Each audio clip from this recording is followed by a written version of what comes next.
حضور اکرم صلی اللہ علیہ وسلم کا ذکر، حضور اکرم صلی اللہ علیہ وسلم کی سیرت، آپ کی سنتوں،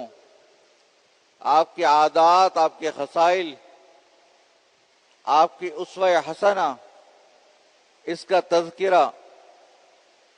پورے سال، ہر لمحے، پوری زندگی ہو تب بھی ہم اس کا حق ادا نہیں کر سکتے۔ لیکن چونکہ ربیع الاول کے اندر ایک خصوصی شان یہ ہے کہ اللہ تبارک و تعالیٰ نے اس مہینے کے اندر حضور پاک صلی اللہ علیہ وسلم کی ولادت باسعادت عطا فرمائی، تو لہذا اس لیے ایک دل چاہتا ہے کہ اس موضوع کے اوپر انسان شروع کرے، اور جو بھی انسان کے بس میں ہو اپنی محبت کا اظہار حضور اکرم صلی اللہ علیہ وسلم سے کرتا چلا جائے اور آپ کا ذکر کرتا چلا جائے۔ یہ ذکر تو ایسا ذکر ہے کہ جس کی اللہ تعالیٰ نے بھی تعریف فرمائی ہے، فرمایا کہ وَرَفَعْنَا لَكَ ذِكْرَكَ، کہ ہم نے آپ کے ذکر کو بھی بلندی عطا فرمائی ہے۔ آپ کا تذکرہ کرو، کوئی آپ کا ذکر کرے تو وہ بھی، اس کی بھی ایک الگ شان ہے۔ وجہ یہ ہے کہ حضور اکرم صلی اللہ علیہ وسلم کو اللہ تبارک و تعالیٰ نے پوری امت کے لیے، تمام جہانوں کے لیے رحمت بنا کے بھیجا۔ قرآن کریم میں اللہ تعالیٰ نے ارشاد فرمایا کہ وَمَا أَرْسَلْنَاكَ إِلَّا رَحْمَةً لِلْعَالَمِينَ،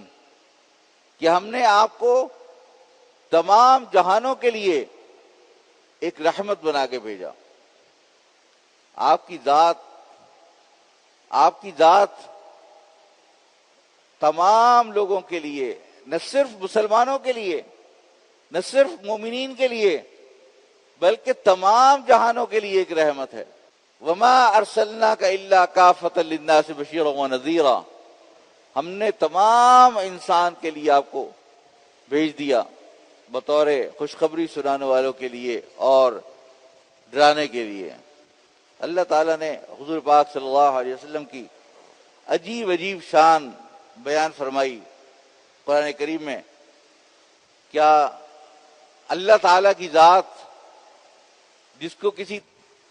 انسان کی تعریف کی ضرورت نہیں ہے، لیکن پھر بھی اللہ تبارک و تعالیٰ اپنے محبوب حضور پاک صلی اللہ علیہ وسلم کی جا بجا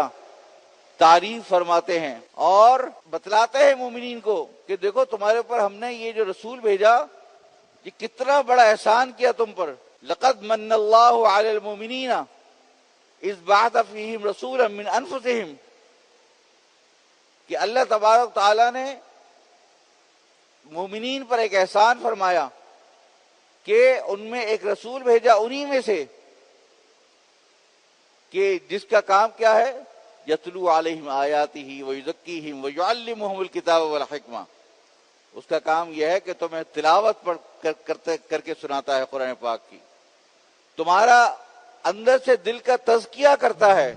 تمہارے دل کو پاک صاف کرتا ہے، وَيُعَلِّمُهُمُ الْكِتَابَ وَالْحِكْمَةَ، اور تم کو کتاب اور حکمت کی تعلیم دیتا ہے۔ سبحان اللہ۔ اللہ تعالیٰ نے فرمایا تمہارے پہ احسان کیا اللہ تعالیٰ نے کہ حضور صلی اللہ علیہ وسلم کو تمہارے پاس بھیجا۔ یہ بنیادی کام جو حضور پاک صلی اللہ علیہ وسلم کے فرائض منصبی تھے، یا یہ لے کر حضور پاک صلی اللہ علیہ وسلم تشریف لائے تھے، تو یہ کام، چار کام، تلاوت کرنا، جیسے قرآن پاک پڑھنا، اور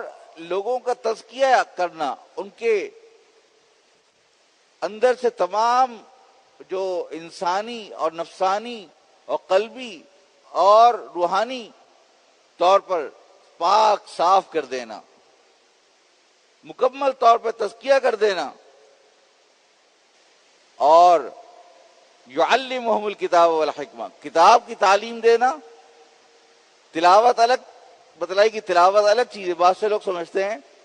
کہ اصل تو یہ ہے کہ قرآن پاک کا ترجمہ پڑھ لو، تلاوت سمجھنا کوئی ضروری نہیں ہے۔ آج کل یہ ماڈرن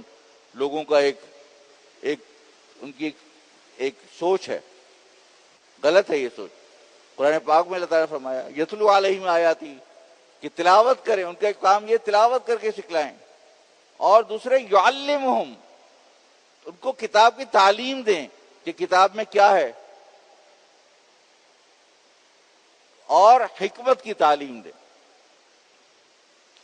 تو یہ اللہ تعالیٰ نے ہمارے اوپر احسان فرمایا۔